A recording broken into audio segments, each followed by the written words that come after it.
Hey guys, it's Ryan Manfredi again with Peer Support, giving you guys just a quick update as we're getting into the fall and kind of coming out of the summer season. Just want to check in with some of you guys, let you know of maybe some of the updates we have coming up with peer support and behavioral health, as well as some upcoming training so you guys are aware that we'll be back in the stations. First and foremost, this is September. It is Suicide Awareness Month, and so want to just bring some awareness to this topic. The new number to call, or it's not a new number, but it's an easier number to call from your phone if you do feel like you have to talk to somebody, or if you know somebody that might want to talk to somebody about this, is 988. You can still call the old numbers, but it's much easier just to remember 988. There's a lot of stats out there. Firefighters are dying more by suicide than line of duty deaths on an annual basis. And so we want to try and bring awareness to that, try and be more proactive as opposed to reactive. What we don't want to have happen is something goes a certain way that we don't want it to, and then we implement some treatments and some help and stuff like that. We're trying to stay ahead of the curve on a lot of this stuff. And so we have been getting a lot of people reaching out for basic help and stuff like that. That's great. Continue to do that. If you feel like you don't want to talk to anybody at Metro Fire or in the region or any of the other peers that you might be able to find on FireStrong, that's fine as long as you are comfortable dialing that number, 988, and talking to a professional there. So along the lines of follow-ups, we seem to have calls that we ramp up for a while and have a lot of bad calls that are in a short amount of time, and then things calm down for a little bit. I really want to encourage company officers and chief officers to start implementing having peer support members that are trained in the CISM training to do diffusings after some of these incidents. More times than not, the company officer is going back to the station and just asking if things are good. Everybody says yes. Might be the case that they are. However, if they're not, and they're the only ones and there's one person that doesn't feel well in a house of either 3, 5, or 9, they're not going to speak up. The purpose of the diffusing is to kind of start that healing process. It also will help us change the culture here as far as not trying to hold things in and talking about some of these calls. We don't have to get deep into feelings necessarily or how that call made us feel, but just talking about that incident and kind of just doing that part of it is a big step forward in trying to maintain some mental fitness for us as we progress through our careers. We do have a lot of young guys that are going to be here a long time, and they're going to see a lot of calls, and there's going to be a lot of stress over those years. We need to start changing the culture. So I would encourage company officers and chief officers to implement some more diffusings. They're not big debriefings. They're not big multi-company things. They're firehouse level. The person comes to the fire station. You guys go out of service for about a half hour, and you just talk about the call. You get some resources. You get some things to watch out for. You're done. So think about it.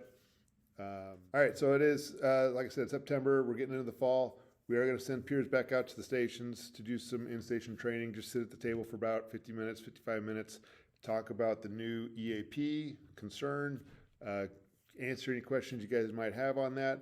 They're also going to talk about a topic of hypervigilance if they get into it. So you may not think this applies to you. Unfortunately, it probably does. If you're good at your job, you are a hypervigilant individual. Most of us are, because that's how we've been trained to do this job and to do it well.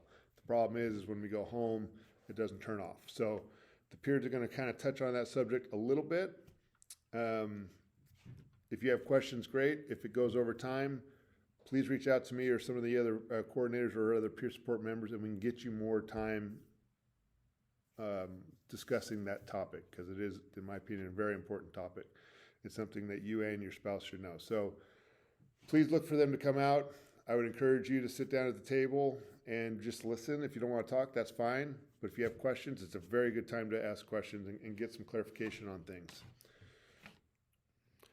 One thing with getting the peers in the station to do that 1 hour training with you guys in the firehouse is that it counts as training. There is a mental health icon in there for the training. Don't worry, it's not under hazmat, so you don't have to scroll through thousands of hazmat training codes to get to it. It should be under mental fitness or mental health. And it's one thing. Okay, so we have gotten quite a few requests for clinicians, which it's good and bad. Obviously, it's we don't want to see people needing help, but it's nice that they're recognizing it and asking for help. Our request for you is that if you have a clinician that isn't on our list and that you like a lot, please shoot that resource to myself or Phil Harding or Jim Ellis or any other coordinators, Ryan Polis or Jeremy Crawford. We are building a list at Metro Fire that's aside from Firestrong. It'll include all those resources as well. The thing with Firestrong is we don't have time to vet everybody, so we're trying to build a list also that we're getting good reviews on, and we'll have a Metro list. On top of that, Jim Ellis has also built a page on the Metro Apps page, so you can get some of these resources without having to go through the P drive and having to sit at a computer to get some of this stuff. And we will go over that real quick here to show you how to do that. Okay, so this is your Metro Apps page, and as you can see, you can scroll down and get to the peer support icon down there on the right. So you click on that, and that will open up a page that has some more information for you. And from there, you can see that we have some resources in there already. And one of the things we will look at here is the roster. So this has everybody that has taken the basic peer support class. So you can click on that. You will have to download it. So you click on the arrow at the top. That'll download the Excel sheet, and that gives you everybody that has taken the class. And you can pick who you need to based on what shift you're on, or if you need a debriefing or anything along those lines. So refer to this page if you need anything, and we will be building on this as we progress. Some reminders for you guys. For your spouses, we're having trouble getting information out to the spouses. So remember there's a regional spousal Facebook page and Instagram page. That stuff's on our Sac Metro Peer Support Instagram page. I'll also add the what they look like here on the video, so you can look them up. There's a vetting process, but it shouldn't take too long. It's just to confirm that the spouse is married to a firefighter at Metro Fire, so we don't have a bunch of other people attaching to it.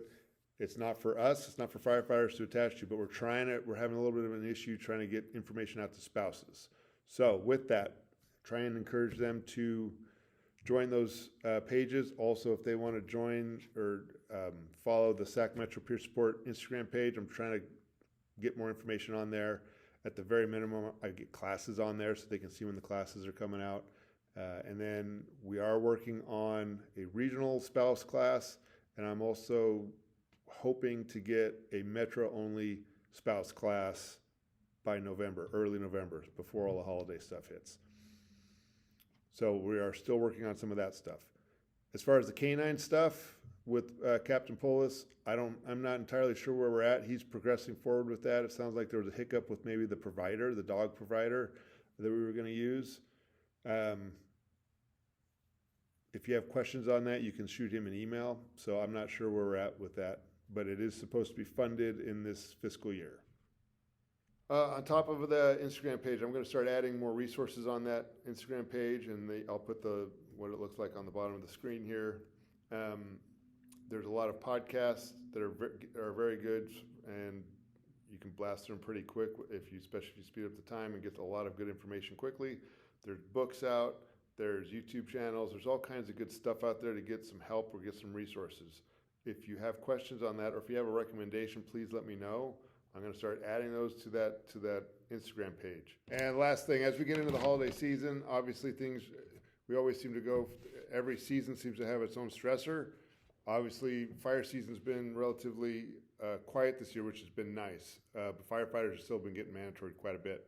So I'm sure those stresses are increasing at home. And now we're getting into the holiday season.